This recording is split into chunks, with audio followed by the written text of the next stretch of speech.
Shalom, selamat pagi, selamat bergabung dalam Menara Doa Pagi setiap jam 5 pagi waktu Indonesia Barat. Senang ketemu dengan Bapak Ibu di tempat yang baru di mana kami ada membuka gereja kami yang cabang baru di Jalan Setiabudi, Simpang Pemda, Medan.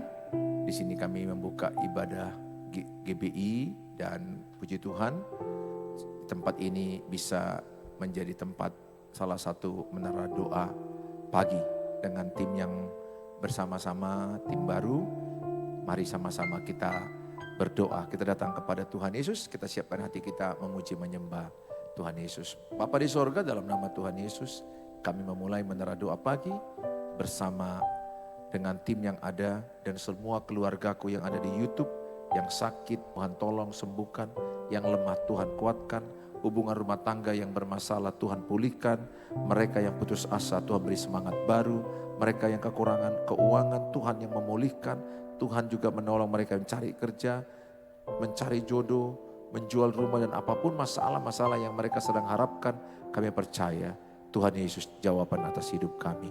Diberkatilah kami yang datang dalam nama Tuhan Yesus. Dalam nama Tuhan Yesus kami mulai menara doa pagi ini. Amin.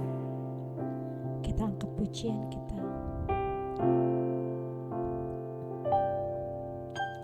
Selamat pagi Bapa, selamat pagi Yesus, selamat pagi Roh Kudus.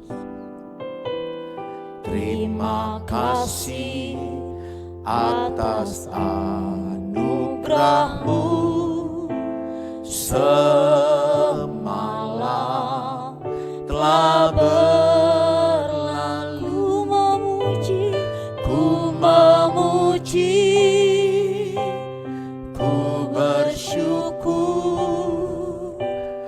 memuliakan nama-Mu. Allah Bapa, Putra, Roh Kudus, terima kasih. Kita mau lebih sungguh lagi katakan selamat pagi Bapa. Selamat pagi Bapa, selamat pagi Yesus, selamat pagi Roh Kudus. Terima kasih Tuhan. Terima kasih atas anugerah-Mu semalam telah berlalu. Ku memuji, ku bersyukur, memuliakan nama-Mu.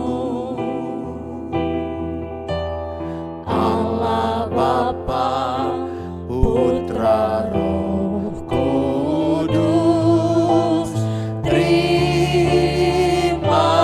kasih. Ku memuji, ku bersyukur, memuliakan nama-Mu.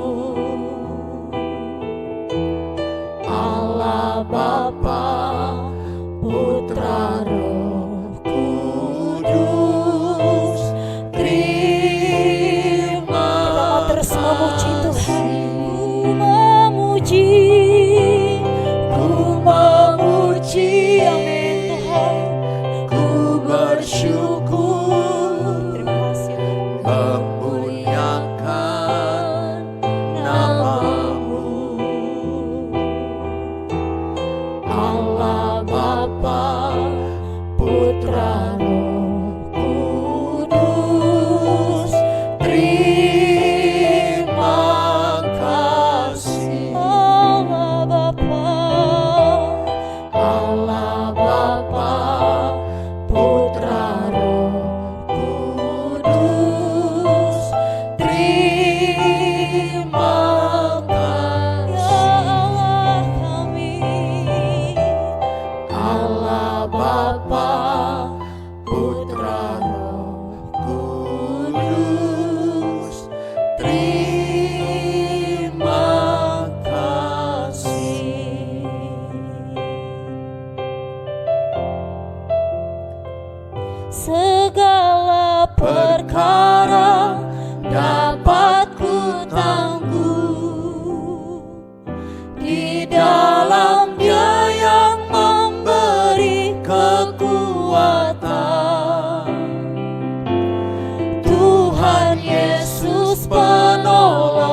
selalu setia.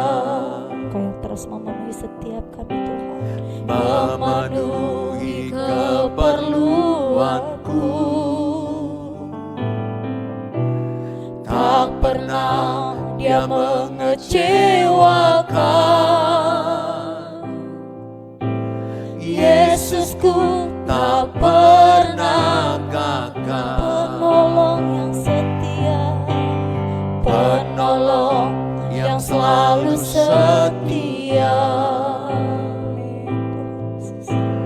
memenuhi keperluanku. Tak pernah Dia mengecewakan. Yesusku tak pernah gagal. Segala perkara dapat ku tangguh di dalam Dia yang memberi kekuatan. Tuhan Yesus penolong dan sahabat, tetap percaya Tuhan setia. Segala perkara dapat ku tangguh di dalam Dia yang memberi kekuatan. Tuhan Yesus penolong dan sahabat, tetap percaya Tuhan setia. Tetap percaya Tuhan setia. Tetap percaya Tuhan setia. Mari kita sembah Tuhan. Mari kita berdoa. Pengelola kami yang setia, terima kasih Bapa yang baik, Kau yang selalu setia bersama kami. Layak terima sembah, pujian, syukur kami. Terima kasih Yesus. Haleluya, haleluya. Bagimu hormat, pujian, syukur kami Tuhan. Haleluya, layak terima sembah, pujian, syukur kami. Oh Yesus, haleluya. Terima kasih Tuhan, kuasa-Mu yang ajaib memenuhi setiap kami. Haleluya, terima kasih Yesus. Terima kasih Bapa. Haleluya, haleluya. Oh Yesus, Terima kasih. Kami terima bersyukur. kasih Yesus. Kami bersyukur.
memulihkan setiap kami Tuhan. Pulihkan hidupku.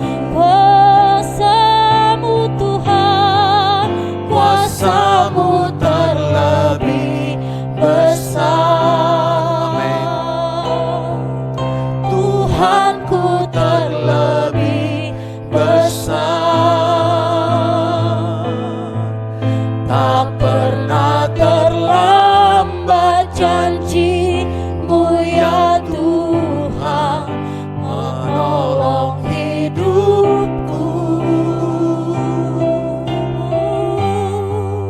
Kuasa-Mu terlebih besar. Tuhanku terlebih besar.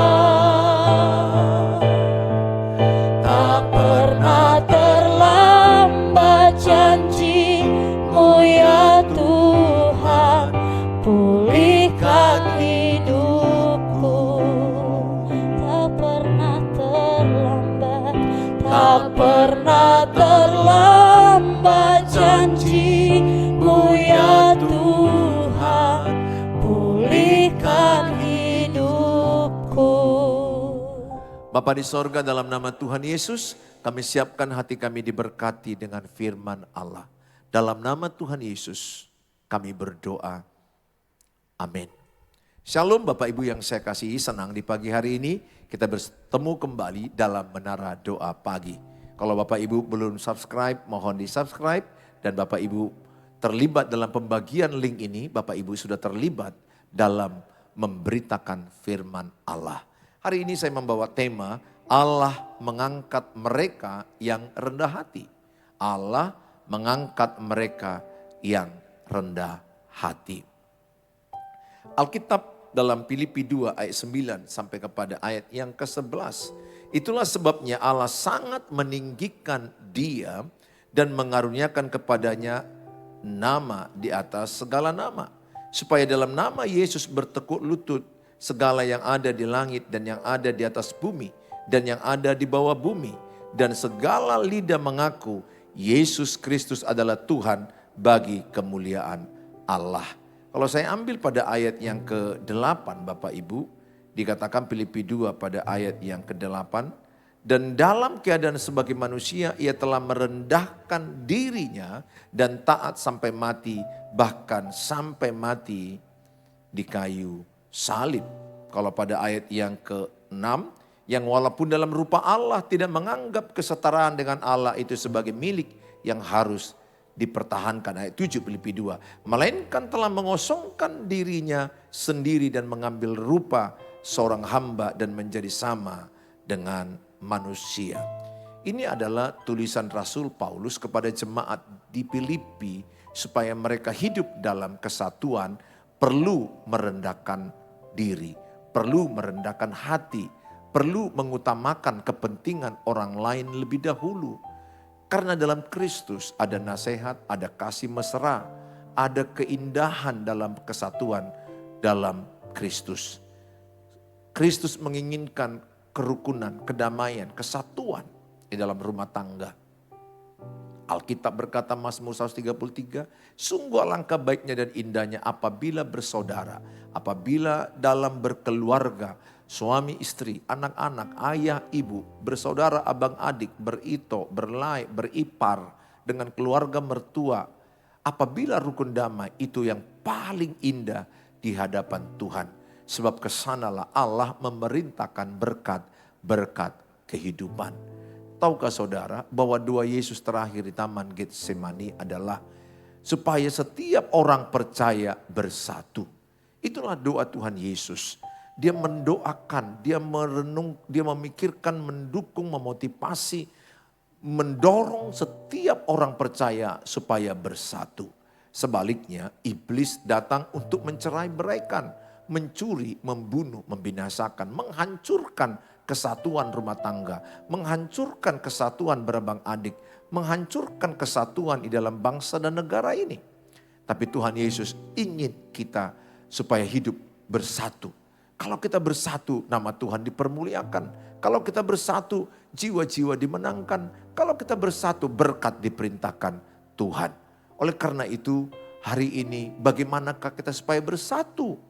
Merendahkan hati. Tuhan Yesus merendahkan dirinya. Dia adalah Allah yang mengambil rupa menjadi manusia.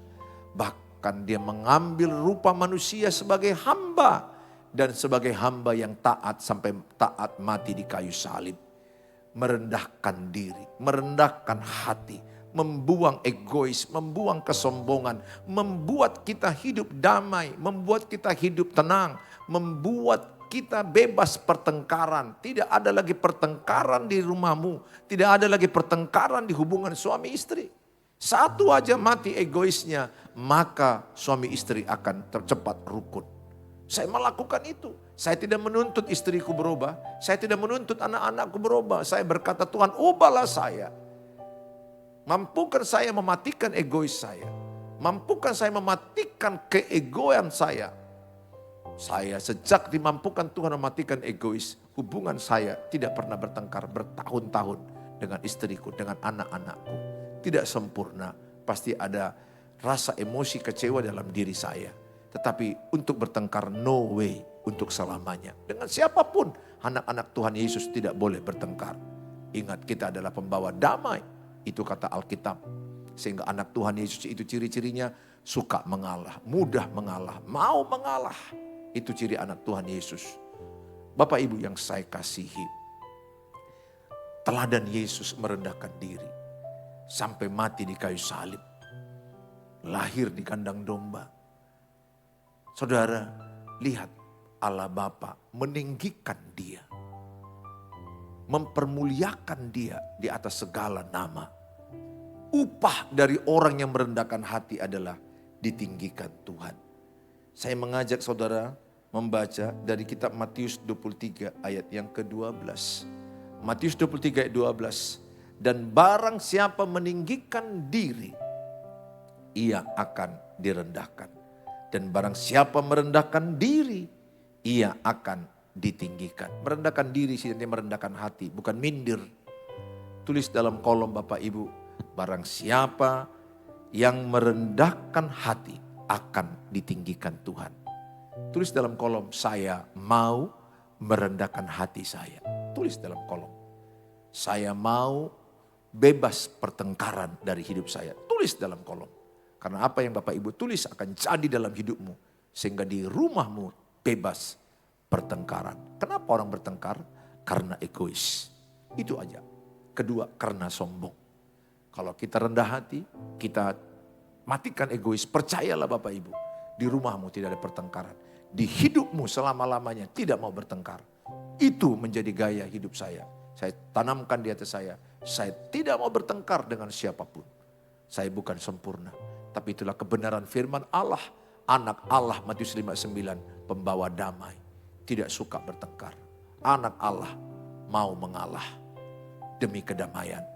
Ibu, kalau suamimu egois, suamimu sombong, suamimu mungkin mengalami yang namanya, katakanlah orang bilang NPD, Narcissistic Personality Disorder.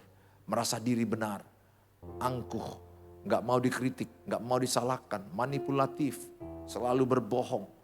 Bapak Ibu, kalau ibu mau merendahkan hati, memang tidak mudah merendahkan hati. Karena mematahkan kesombongan tidak mudah. Hanya dengan kuasa Roh Kudus. Kuasa Roh Kudus memampukan ibu mengalahkan kesombongan, membuang kesombongan. Dan ibu jadi rendah hati. Tidak ada orang yang mengaku rendah hati. Saya pun bukan mengaku rendah hati. Tapi yang saya lakukan adalah saya tidak mau bertengkar. Caranya bagaimana? Saya minta kepada Tuhan, mampukan saya hidup seperti yang kau inginkan, damai. Mampukan saya untuk menghilangkan kesombongan, keegoisan. Tuhan tolong saya. Kalau kita mau menjerit dan berdoa bilang seperti itu, pasti dimampukan Tuhan. Tidak mudah ketika ditampar pipi kanan kasih pipi kiri. Tidak mudah membalas kejahatan dengan kebaikan. Tidak mudah. Tanpa Roh Kudus kita gagal. Tapi bersama Tuhan, bersama Roh Kudus kita berhasil. Sehingga kita akan bisa bersikap merendahkan hati dimanapun kita berada. Alkitab berkata orang yang merendahkan hati akan ditinggikan Tuhan. Orang yang tinggi hati akan direndahkan Tuhan. Amsal katakan bahwa orang yang sombong, orang yang tinggi hati, awal dari kehancuran. Kapankah saya hancur? Ketika saya mulai sombong. Sering kita nggak merasa kita sombong. Sering kita nggak tahu bahwa kita sudah sombong. Tidak ada orang sombong berkata aku sombong. Tapi dari caranya tidak mau dinasehati, tidak mau diarahkan, sulit diarahkan, merasa diri benar. Kita bisa melihat ciri-ciri ini kepada beberapa orang yang kita jumpai. Merasa yang paling hebat, merasa paling benar, dia merasa yang terbaik dan dia menjadi pusat perhatian. Kalau ide dia tidak diterima, dia akan kecewa, dia akan marah. Bapak Ibu, teladan kita adalah Tuhan Yesus. Rendahkan hatimu. Ibu, orang yang mengalah itu akan menang. Mengalah untuk kedamaian itu tenang. Atau bapak yang mengalah, ibu marah-marah terus, ibu marah-marah terus. Bapak mengalah, bapak mau merendahkan hati.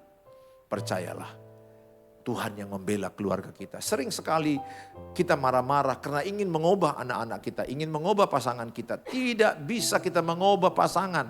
Tidak bisa kita mengubah anak-anak dengan cerewet, dengan marah-marah. Tidak bisa.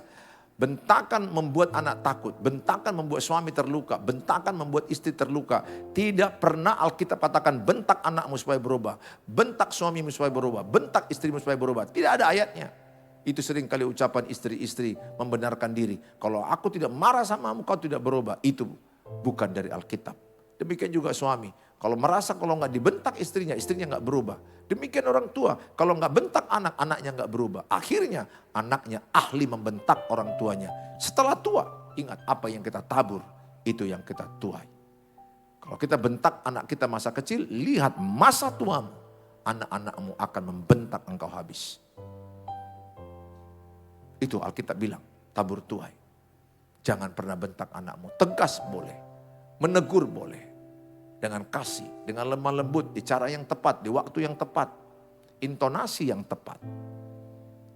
Dan bawa dalam doa. Kuasa Tuhan yang mengubah orang. Bukan kuasa bentakan, bukan kuasa amarah, geram. Alkitab bilang buang amarahmu, buang geram, buang kebencian, buang pertikaian. Itu Efesus 4 ayat 31 sampai 32. Tuhan tidak mau kita bertikai. Tuhan tidak mau kita bertengkar, itu maksudnya. Tulis dalam kolom, saya buang pertikaian. Saya buang kepahitan, tulis dalam kolom. Jangan mau tinggal dalam kepahitan. Ingat ibu-ibu, bapak-bapak, kalau sakit hati tidak selesai, maka ibu dan bapak akan masuk namanya kepahitan. Kalau bapak ibu kepahitan, sakit penyakit bisa datang, kanker bisa datang. Iblis berpijak di hati orang yang penuh dengan kepahitan. Hidup kita tidak akan pernah mengalami terobosan. Hidup kita gak pernah maju. Karena selalu dalam kepahitan. Lepaskan pengampunan. Siapapun yang menyakitimu, berkatilah musuhmu. Itu ciri anak Allah. Matius 5, 4:45. Bahwa anak Allah, anak Bapa memberkati musuhnya. Mendoakan orang menyakiti dia. Membalas kejahatan dengan kebaikan. Tidak kita mampu, betul kita gak mampu. Tapi bersama Roh Kudus kita dimampukan. Sesakit hati apa yang ibu alami? Sesakit hati apa yang bapak alami? Bertubi-tubi mungkin cobaan. Orang yang sama melukaimu, orang yang sama menyakitimu, mengkhianatimu. Apapun ceritamu, jangan tinggal dalam sakit hati. Jangan tinggal dalam kepahitan. Minta kekuatan Roh Kudus. Oleh kuasa Roh Kudus, bapak ibu bisa dimampukan mengampuni. Lepas dari penjara sakit hati. Tahukah Bapak Ibu, penjara yang paling sakit bukan penjara yang di lapas. Penjara yang paling sakit adalah penjara sakit hati. Saya sudah menjumpai orang yang penuh dengan sakit hati. Penuh dengan kepahitan. Susah senyum, susah ketawa, susah sembuh. Asam lambung naik terus. Tensi naik terus, gula naik terus. Kenapa? Karena kepahitan merusak sistem hormon. Merusak sistem tubuh. Hati yang gembira adalah obat yang manjur. Bapak Ibu yang saya kasihi. 1 Petrus 5 ayat 6 katakan. Karena itu rendahkanlah dirimu di bawah tangan Tuhan yang kuat. Supaya kamu ditinggikannya pada waktunya. Karena itu rendahkanlah dirimu di bawah tangan Tuhan yang kuat. Rendahkanlah dirimu di bawah tangan Tuhan yang kuat. Menangislah kepada Tuhan. Kalau terlalu berat bebanmu Bapak Ibu, apapun gerejamu, semua kita bisa nangis karena penderitaan. Tapi menangislah kepada Tuhan. Bukan menangis kepada masalah, bukan menangis kepada orang. Menangislah kepada Tuhan, datang kepada Tuhan. Lihat Hana ketika diejek madunya Penina. Dia nangis. Imam Eli menyangka dia mabuk, tapi dia berkata, aku tidak mabuk. Dia karena sangat tertekan. Dia serahkan nama Tuhan, dia menangis. Dia rendahkan hatinya. Tuhan memberikan Samuel menjadi nabi yang luar biasa. Saudara, jangan pernah kita merasa paling hebat, paling benar. Suamiku yang harus berubah. Atau suami berkata, istriku yang harus berubah. Anak-anakku yang harus berubah. No. Mertuaku yang harus berubah. No. Kalau bapak ibu masih berpikir orang lain yang berubah, bapak tidak di jalan yang benar. Ibu tidak di jalan yang benar. Orang yang di jalan yang benar ketika ada masalah, dia berpikir, apa yang bisa kuubah? Apa yang bisa kupelajari dari masalah ini? Apa yang bisa kuubah dari hidupku? Makanya masalah itu sering dipakai Tuhan mengikis kesombongan, menghancurkan keegoisan kita. Bapak Ibu yang saya kasihi dalam Tuhan Yesus, Yakobus 4 ayat 6 bilang begini, tetapi kasih karunia yang dianugerahkannya kepada kita lebih besar daripada itu. Karena itu ia katakan, Allah menentang orang yang congkak, tetapi mengasihani orang yang rendah hati. Allah menentang orang yang congkak. Jadi kalau ada kecongkakan di hatiku, ciri-cirinya apa? Aku congkak, sombong. Pertama, aku gak mau dinasehati. Kedua, aku merasa orang benar. Ketiga, aku tidak mengampuni. Yang keempat, aku orangnya suka bertengkar. Yang kelima, aku orangnya sikit-sikit sakit hati, sikit-sikit tersinggung. Oi, orang yang sakit hati, orang yang tersinggung itu jangan pikir orang rendah hati, itu orang sombong. Kenapa dia tersinggung? Kenapa dia sakit hati? Karena kesombongannya. Matius 11 ayat 29 berkata, orang yang rendah hati tenang. Itu baca di Alkitab. Matius 11 ayat 29, belajarlah padaku sebab engkau rendah hati dan lemah lembut, maka jiwamu akan tenang. Orang yang rendah hati akan tenang. Kalau saya rendah hati, saya akan tenang. Kalau saya rendah hati, orang fitnah, orang gosip, orang salah sangka, ya sudah. Gak perlu aku buktikan kebenaran kepada mereka. Kebenaran akan muncul sendiri. Yang penting aku melakukan yang benar. Melakukan untuk Tuhan. Tidak merugikan manusia. Tidak melanggar undang-undang. Akan selalu ada orang yang gak suka sama ibu. Akan selalu ada orang yang gak suka sama bapak. Sebaik apa bapak ibu? Ada aja orang yang gak suka sama. Kurang baiknya apa Tuhan Yesus? Tapi lihat orang berteriak, salibkan dia, salibkan dia. Akan selalu ada orang yang tidak senang kepada kita. Kalau aku tidak suka sama ibu, apapun yang ibu lakukan, semuanya kuanggap negatif. Kalau suami ibu terluka, ibu pulang dari salon, dianggapnya ibu jelek. Seperti kuntilanak gondoruo. Atau seperti apa yang dia pandang. Kenapa? Kacamatanya negatif. Kenapa kacamatanya negatif? Karena hatinya negatif. Maka ketemulah ibu dan bapak dengan orang-orang yang positif. Jauhilah orang-orang negatif. Jauhilah orang-orang toksik. Yang gak suka dengan kemajuanmu, yang gak suka dengan engkau dipakai Tuhan. Yang selalu mengkritikmu jatuh. Jauhi. Hidup ini sangat singkat, life is too short. Pilih teman-teman yang bergaul dengan teman-teman yang mensupportmu, yang membawamu ke arah positif. Yang mengarahkanmu ke arah pertumbuhan kerohanian, ke arah Kristus. Tuhan Yesus memberkati Bapak Ibu. Rendahkanlah hatimu, maka Tuhan akan meninggikan engkau. Ingat Allah menentang orang congkak. Tuhan Yesus memberkati kita semua. Mari kita berdoa. Bapa di sorga, dalam nama Tuhan Yesus, kami bersyukur buat menara doa pagi ini. Mereka yang sakit, hamba mau berdoa. Taruhkan tangan kananmu di bagian tubuh yang sakit. Dalam Tuhan Yesus, ketika engkau menaruhkan bagian tangan kanan di bagian tubuh sakit, Tuhan bekerja mengurapi tubuhmu. Terima dengan iman. Perkatakan dengan iman, aku sembuh dalam nama Yesus. Aku sehat dalam nama Yesus. Tuhan memberkatimu, Tuhan menyembuhkan engkau. Tuhan mengangkat sakit penyakitmu. Bagi engkau yang masalah keluarga, hubungan suami istri tidak baik, anak-anak tidak baik, Tuhan Yesus memulihkan. Mulailah dengan perubahan dari dirimu. Buang kesombongan, buang keegoisan, rendahkan hatimu. Di dalam nama Tuhan Yesus Kristus, Tuhan memulihkan hubunganmu, merajut kembali hubungan suami istri dengan baik. Memulihkan hubungan anak-anak dengan anak-anak, anak-anak dengan orang tua, menantu dengan mertua, ipar dengan ipar, Tuhan pulihkan. Mereka yang susah masalah keuangan, pekerjaan, masalah kehidupan ini, dalam nama Tuhan Yesus Tuhan pulihkan. Tuhan tolong, Tuhan jamah. Dalam nama Tuhan Yesus, biarlah mata pencaharian mereka semakin bangkit. Semangatkan mereka bekerja, tekun, terlatih, profesional, excellent dalam berusaha. Tuhan tolong mereka yang mengandalkan Engkau. Keuanganmu dipulihkan Tuhan. Bagi yang membutuhkan pembangunan rumah, Tuhan cukupkan dana mereka. Menjual unit, Tuhan tolong. Masalah mencari jodoh, mendapatkan keturunan, Tuhan sediakan. Tuhan yang tolong. Dalam nama Tuhan Yesus, hamba-Mu menyerahkan setiap kami untuk belajar rendah hati. Kami buang kesombongan kami buang keegoisan kami. Kami mau belajar kepada Kristus, guru kami yang agung, yaitu merendahkan hati dan lemah lembut. Terima kasih Bapa, kami bersyukur buat menara doa pagi ini. Kiranya setiap kami terberkati. Mari kita ucapkan doa Bapa kami. Bapa kami yang di surga, dikuduskanlah namamu, datanglah kerajaanmu, jadilah kehendak-Mu di bumi seperti di surga.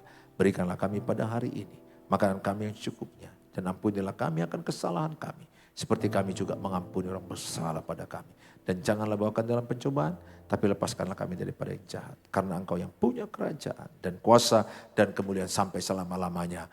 Amin. Bawalah berkat, damai sejahtera dari Allah Bapa, cinta kasih sempurna dari Tuhan Yesus Kristus, penyertaan dari Allah Roh Kudus, menghibur, menolong, menguatkan, menuntun kita sekalian saat ini sampai Maranatha. Tuhan Yesus memberkati. Percaya katakan amin. Bapak Ibu yang terberkati dengan tayangan ini, silakan bagi link ini kepada banyak grup teman-teman. Dengan membagi link ini, Bapak Ibu sudah terlibat dalam pemberitaan firman Allah. Saudara Bapak Ibu yang rindu renungan harian, setiap hari saya usahakan, terkadang karena sibuk saya tidak sempat membaginya, tapi saya usahakan bagi Bapak Ibu yang rindu untuk mengkonseling, menanya sesuatu masalah rumah tangga, silakan hubungi kami di 0811 WA saya pribadi 0811 63 7347. Bapak Ibu yang rindu menabur kebaikan untuk mendukung pelayanan, ada nomor rekening yang ada di bawah ini. Tuhan Yesus memberkati Bapak Ibu. Sampai ketemu besok pagi dalam Menara Doa Pagi setiap jam 5 pagi. Sampai ketemu, see you, shalom, sarangeo, I love you so much. Bye.